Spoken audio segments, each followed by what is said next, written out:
เบิดบ้านประมาณ10ไปราคาขึ้นเขาเจ้าจะมาตักน้ำอยู่พี่ได้กระโลยโดยเนี่ยดอกกันไงบรูให้ไปกระโลยด้านลูกปืนใหญ่เนาะนั่นก้อนบ่นี่อ๋อลูกสาว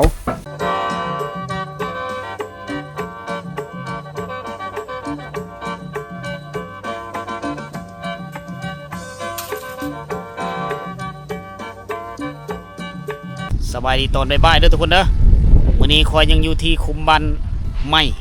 เขาเอิ้นว่าบันบางเลิกก็แหละเป็นคุ้มน้อยๆนึงเนาะมีฮู้ว่าเขาซื้อดังเดิมมันเป็นแนวเลิกอ่ะบ้านนี้เป็นย้ายออกมาอยู่ใหม่แต่ว่าเฮายับไปอีกก็ประมาณ2-3 ลักมันจะฮอดบ้านใหญ่นะลมแห้ง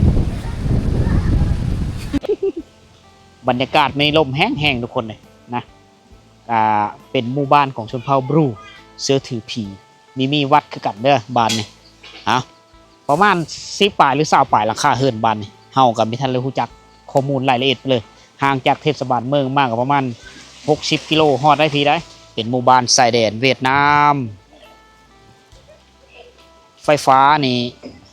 ลักใหญ่มันแลนกายลักน้อยไม่ได้ลงอยู่บ้านนี่ฉะนั้นหมู่บ้านนี่ก็เลยไม่ได้สมไซกระแสไฟฟ้านี่เด้นี่อันนี้จะเป็นต้นซ่านี่ต้นซ่าที่เขาเจ้าไปต้มกินนั่นนี่อันนี้เขาเป็นแจ้นะคล้ายๆคือกระเบือกาแฟเลย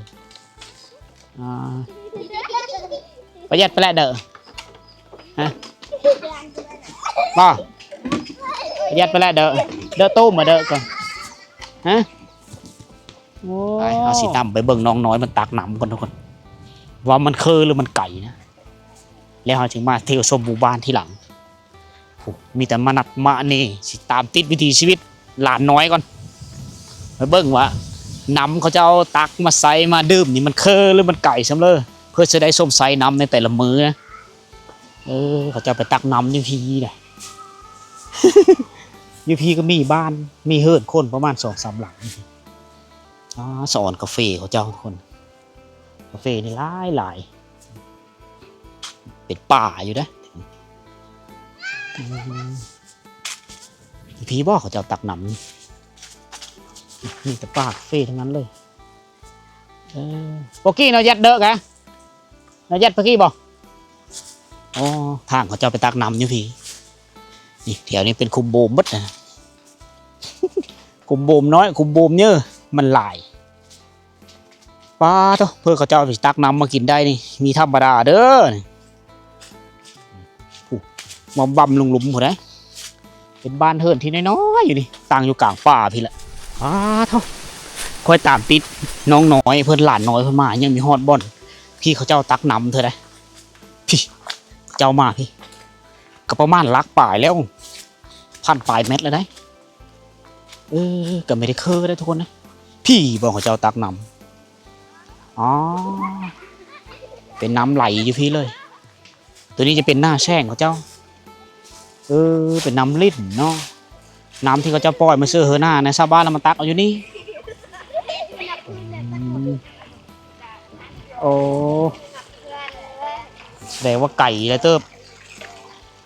เป็นพื้นที่ที่ไก่เนาะ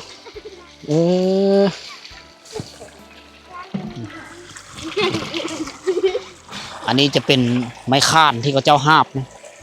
เขาเจ้าก็เอาไม้พุ่งไม้พางน้อยๆมาอันนี้คือจุดแงะวินนะมาประหยัดไปไหนบ่เบิดบ้านประมาณ10 ปลายราคาขึ้นเขาจะมาตักน้ำอยู่พี่ได้น้องๆเพิ่นมาตักลูกๆหลานๆทำมาตักอยู่พี่แหละห้วยอันนี้ก็ไหลมาจากผู้แหละมาแล้วเขาจะป้านเอาน้ำเข้าหน้าเขาจะอยู่นี่ชาวบ้านก็เลยเอาน้ำตัวนี้ตักจู้บ่ของหน้าหน่อยโอ้ยอันนี้คือหน้าเวของน้องน้อยอยู่ในชนบทในน้ำตอนเทงๆแหละมาตักน้ำนาเวเห็ดจำเห็ดใดยัดปนายกูมาพี่จ้าแก้วไว้เยอะมาพี่ป้าบ่ต้องย่านในลุงเด้อเอาถือขนมมาขอบใจเด้อเอาละอย่าป๊บพี่ลุงเด้อไปนี่เด้อเอาละข ขอบใจเด้อมาหามสู้ๆเด้อตักน้ำเพื่อแม่กันหลายเด้อลูกเด้อมาลูก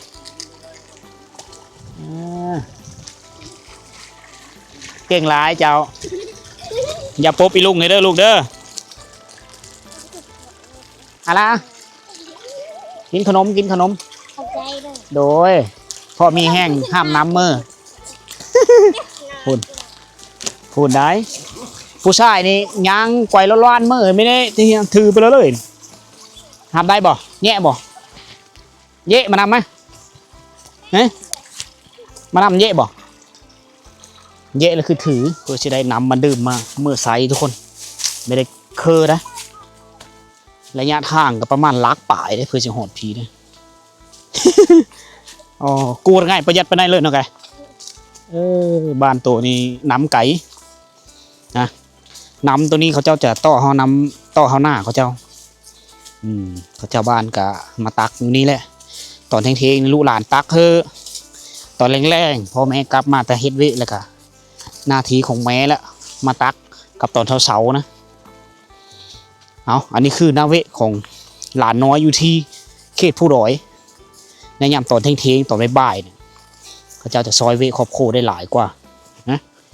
เห็นหูการดำรงชีวิตแหละเมื่อท่านละเห็นตามเข้าเห็นตักน้ำเยอะมากเขาเจ้าจะเอาตัวรอดความแข็งแห้งของเขาเจ้าตัวเขาเห็นนี่บ่เรียนเด้ห้องนังห้องได้ตัวเห็นปหนึ่งอ๋อปหนึ่ง6 ปีแล้วปหนึ่งเนาะปอดกระหม่อมเหมือนเนาะผู้นี้เห็นอยู่ห้องปหนึ่งว่ะเกณฑ์ของเห็นประถมไปเฮาอยู่วินบ้านไม้บ่ห่างจากนี้ไปประมาณ2 หลักจะฮอดบ้านไม้เอิ้นว่าบ้านไม้วังเลิกน้องน้อยแค่นี้เก่งสุดยอด ประมาณลักปลายเนาะบ่วงเนาะเพื่อสิฮอดผ่านปลายก็แมปห่างจากหมู่บ้านไปหาบ่อนจุดที่เขาเจ้าตักนำเขาเจ้าก็อยู่ไปตามบ้านป่าบ้านดงนี่เนาะเนื้อที่ทำการผลิตนี่กว้างขวางงานพาหนะรถแล้วแต่นำเฮามาจากเวียดนามทั้งนั้นอยู่กันแบบเงียบๆเลยเฮิดแปลนก็แมนอยู่แต่ว่าไม้มันเนียนไม้เนื้อแข็งสดทรงเฮิดนี่คล้ายๆคือเฮิดลูกเบิ้งเวียดนามกำลังขยายเฮิดแปลนไปเลยอยู่กับศูนย์กาแฟแถวนี้ปลูกกาแฟในเฮิดหลานสาวมันอยู่นี่นี่ใช้ตัวนี่ใช่เลยตัวเห็นผู้สาวนะอยู่นี่แล้วบ้านชวนเอ้ยอ๋ออยู่เฮือนเนาะดงเนาะปะไหนดงไหมนั่นบอกโอ้หาบน้ำมาแล้วก็ปะไปนี่เด็ดหลานน้องมันแอมไม่เนี่ยเจ้าละม่อนอ๋อละม่อนคือหลานเราเองอยู่กันสามหลังคาเฮือนแถวนี้3 ครอบครัว3 หลังคาเฮือนแล้วก็เด้อ1คืออันนี้มีอยู่3 หลังคาเฮือนจะเป็นครอบครัวนึงครอบครัวพ่อแม่อยู่นี่ครอบครัวลูกผู้นึงอยู่นี่ครอบครัวลูกผู้นึงอยู่นี่แล้วก็อยู่เบื้องนั้นมี2 หลังคาเฮือนเขาเป็นอีกครอบครัวนึงอยู่หันได้แล้วก็อยู่นี่เนี่ยสรุปแล้ว1 2 3 4 5 6 7 หลังคาเฮือนอยู่นี่จุ่มเจเดียวกันประมาณ3 ครอบครัว7 หลังคาพักผ้าใส่อยู่หน้าบ้านแบบงามๆอยู่เนี่ยอยู่กันแบบเฉียบซุกเลยมีไฟฟ้าใส่กลางคืนมาเขาใส่ไฟโซลาร์เซลล์หรือเขาเจ้าจะใส่ไฟใดน้ำตกนะ7 หลังคาเฮือนอยู่ในจุ่มเจเดียวกันครอบครัวพ่อครอบครัวลูกแล้วก็ครอบครัวลูกอีกเพราะว่าวัฒนธรรมของเขาในลูกผู้ชายต้องเอาเมียมาเฮิร์นเอามาเฮิร์นแล้วก็ต้องแยกเฮิร์นออกไปนะแยกออกจากเฮิร์นพ่อเฮิร์นแม่ปลุกติดต่อกันไปแล้วเพื่อสะดวกสบายในการแต่งอยู่โคกินเวลาเต็มเป็นอุ่นๆมากได้เบิ่งกันหรือผู้เฒ่าพ่อแม่ผู้ที่เอาหลานเฮิร์นนะพอได้ไปเที่ยวมาอย่างซี่ได้กลางบ้านเห็นเป็นๆนึงมากเขาเจ้าเป็นเดินตากาแฟแล้วก็เดินตาเข้า ตะเข้าไฮเข้าหน้าแหละเพราะว่าเขตนี้มันฝนตกเมื่อเริ่มแดดเขาจะเอามาปูตะอยู่นี่แหละตัวนั้นกำลังเฮิร์นน่าจะเป็นครอบครัวตัวนี้แหละเฮ็ดเฮิร์นหลังใหม่ดังไฟควันตัวตอนบ่ายๆเลาะบ้านโอ้ตัวกลางคืนมาคือเสียงเงียบถ้าวันยามหนาวไม่ได้ยินแต่เสียงเล็กน้อยให้เด้ตะกี้ค่อยไปหมู่บ้านที่ชนบทไม่มีไฟฟ้าใช้แล้วก็มิดเสไม่ได้มีเสียงตู้เสียงเพลงนะสิ่งที่หลายก็มุ่งเลยคือขุมระเบิดนี่อุโมงค์เมืองอยู่ถ้าว่าวาดภาพไปถึงในยุคสงครามนะปู้คือสิควันตัวเตี้ยยามกลางเว้นนี่เบิ่งดูเขาทิมระเบิดเสร็จมีแต่ขุมบ่มทั้งหมดเลยหลายที่สุดเลยอ๋อเขาเจ้ากระปุกกาแฟเต็มเชื่อแถวขุมบ่มเขตนี้เขตเป็นบริเวณหนึ่งที่ว่าย่นมันยิ่งสงครามทำลายหลายกว่าหมู่นะผู้ยูฮันกับแมนขุมบ่มอยู่นี่กับแมนยูฮันนี่โอ้ติดต่อนอเนืองก็เลยแถวนี้ดูแลแต่ขุมระเบิดในเมื่อก่อนจะมีน้ำริมอยู่นี่แต่มาช่วงนี้มันช่วงหน้าแล้งน้ำน่าจะแห้งแล้วล่ะไม่ได้ใช้แล้วก็มาปีก้อนชาวบ้านมาตักน้ำมาอาบน้ำอยู่นี่ก็สะดวกสบายได้ตกมาปีนี้น้ำตัวนี้แห้งฉะนั้นชาวบ้านก็เลยไปตักน้ำอยู่บ่อนคอยไปเบิ่งหลานน้อย4-5 คนพอละเด้เงียบสงัดดีกลางเว้นต้นกาแฟนี่ก็เป็นต้นไม้ให้หอมชนิดหนึ่งเอาเมื่อปลูกแถวบ้านเฮาก็ได้นี่โอเคได้อยู่นี่ก็ประมาณ5-6 หลังคาเฮิรนสรุปแล้วบ้านกลางป่าแห่งนี้ก็ประมาณอยู่10 ปลายหลังคาเฮิรนคนเลยหรือ20ประมาณนี้นะเพราะว่าเขาเจ้าอยู่กระแจกกระจายไปมีรถไถนามีรถจักรแต่บ่มีไฟฟ้าเด้อทุกคนเด้อกับสัญญาณอินเทอร์เน็ตเถียนเส้นทางพากลางหมู่บ้านไปเลยเส้นทางนี้ก็ไปพุ่นแล้วไปเซอร์สแลนด์ลัดเมืองเซโปนจะไปทางนี้ถ้าว่าตรงไปนี่ก็ฮอดบ้านวังเลิกแล้วก็ออกไปเซอร์เวียดนาม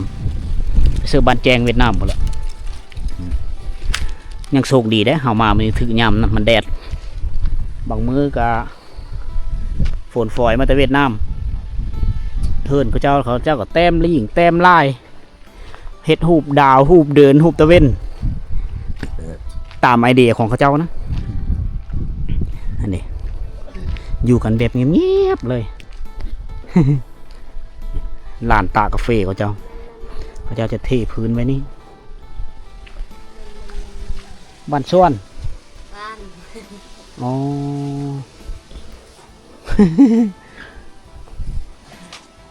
พักกันอยู่พีเนาะชีดงปะไหนเก่งไหนชีดงกล้วยบาดคิดวินเนี่ยนะตึงไหนตึงลงชีปลายบอกชีปลายหลังคาเฮือนเป็นหมู่บ้านที่ตั้งอยู่กลางป่าอยู่ห่างๆกันเลยนี่คุมโบมอันนี้คือใบผู้เขาเอิ้นมาเตี้ยวช่อบ้านภาษาท้องถิ่นแถวนี้เขาเอิ้นมาเตี้ยวช่ออันนี้จะเป็นมะพริกไทยนะ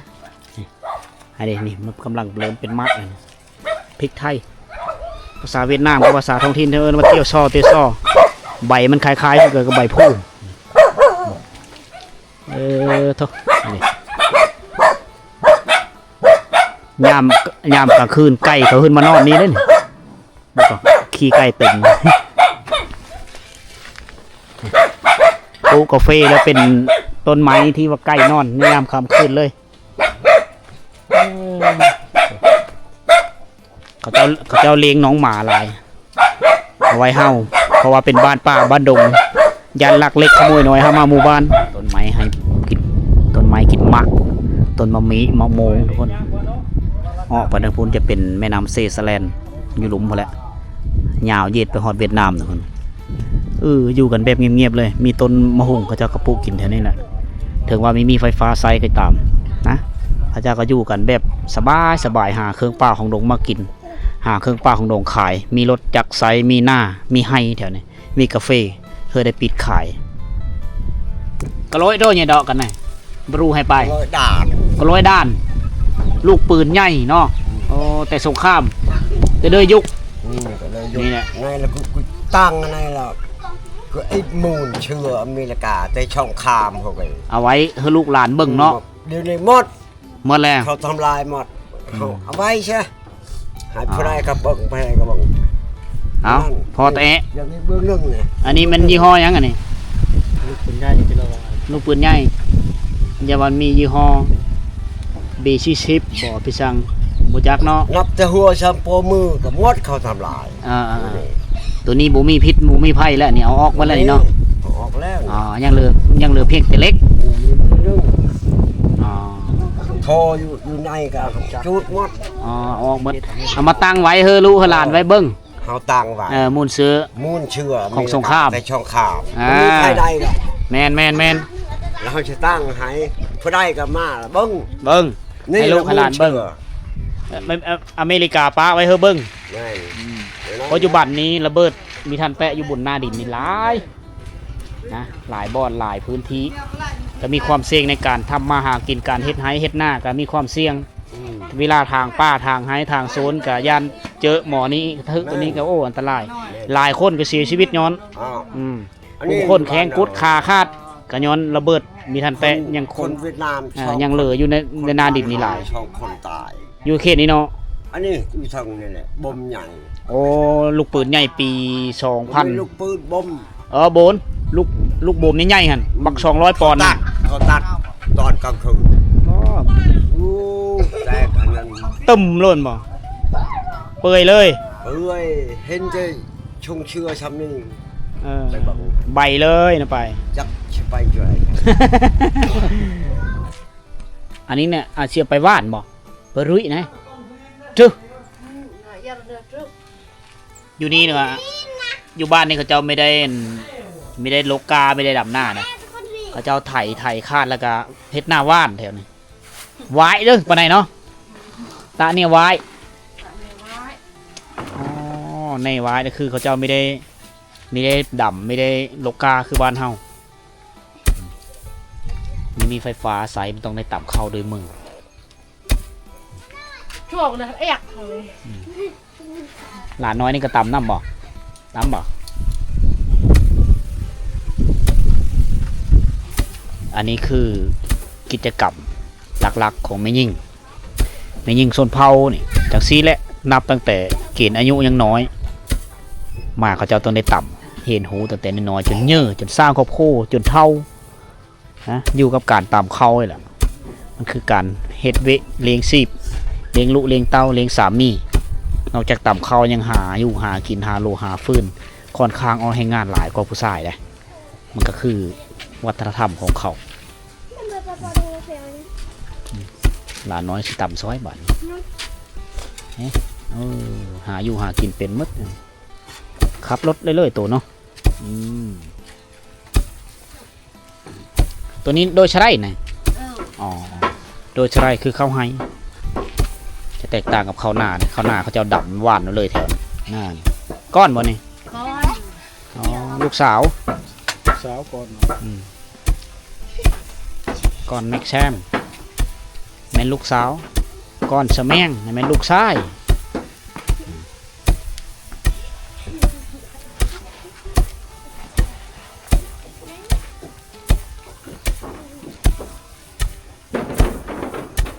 จักรยานเหยียดจักรยานไปเลือดน้ำช่างเลือดเดียวก็ได้มันเป็นกระดาษ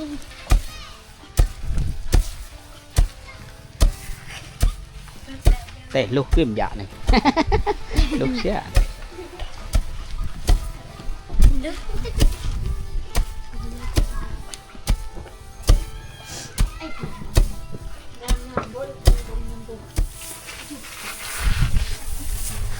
เพื่อจะได้กินข้าวต่ำแล้วก็ไปฟัดแล้วก็ต่ำนี่2-3 ลบห่ำมันก็จะเอาไปเกลือหมูเกลือเป็ดเกลือไก่ห่ำขี้แกบก็จะเอาไปผสมกับขี้งูขี้ควายแล้วกลายเป็นฝุ่นคอกฝุ่นชีวภาพเอาไปเสื้อให้เสื้อหน้าก็ดีเบิดเสื้อเครื่องผูกของฝังโดนแล้วจะเป็นประโยชน์ทั้งนั้นเลย การตำข้าวด้วยมือมันก็เป็นการออกกำลังกายไปในตัวอมแล้วบัดนี้เนาะไปฟัดเชื่อพุ่นได้สวนอ้อยเราพุ่นได้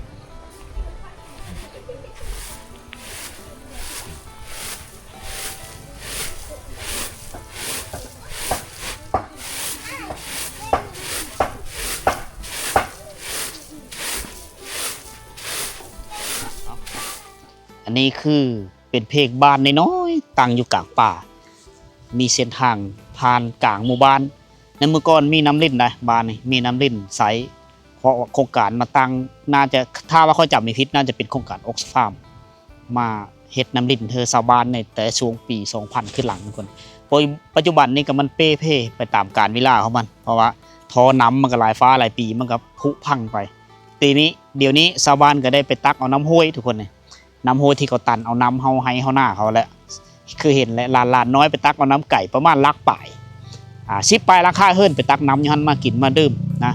บางเธอก็เจ้าก็ไปอาบน้ำนี่คนแหละก็เป็นค่อนข้างลำบากหลายนะทุกคนเลยนะแต่ว่าจะเป็นบ้านป่าบ้านดงนะที่นี้มีไฟฟ้าใช้ย่ำค่ำคืนมาเขาไต่ไปเขาไต่โคมไต่ดอกไฟที่ซากนะซากเอาโซลาร์เขาใช้แสงพลังงานแสงตะเวนกันนี่คือดอกโซลาร์เซลล์ล่ะผู้บางคนก็เอามาไฟรถมาใส่ไต่แล้วก็มดแล้วก็ไปซากซื้อบางเธอก็ไปเช่าไปซากอยู่บ้านที่บ้านหมู่ที่มีไฟฟ้าโทรศัพท์ก็ไปซากอยู่บ้านเขาเจ้าเองนะหรือจะไปซากอยู่บ้านกลางหรือบ้านไม่บางเลิกก็ตามนั่นคือการนำใช้เครื่องอิเล็กทรอนิกส์ แต่ว่ามีรถจักรใช้แล้วก็มีรถไถนาแล้วแถวนี้ชาวบ้านมีหน้าเฮ็ดหน้าทั้งหน้าแซงแล้วก็หน้าปีแล้วเฮ็ดไห้ไปนำปลูกกาแฟไปนำก็ค่อนข้างดีนะแต่ว่าประจักษ์ไม่ได้ก็หลายๆครอบครัวก็ยังทุกข์ยากปลาหมองคือเก่าทุกคนเลยเอาสำหรับวิดีโอนี้ก็ขอโจอยู่ที่บ้านป่าบ้านดงนี่แหละมีจักเอาซื้อบ้านแต่ว่ามันนอนอยู่ในคุมบ้านไม้ทุกคนนะเฮาสิเดินทางไปบ้านไม้วังเลิกบ้านที่ใหญ่บ้านนี่ไปเจอกันอยู่พุ่นเด้อทุกคนเด้อ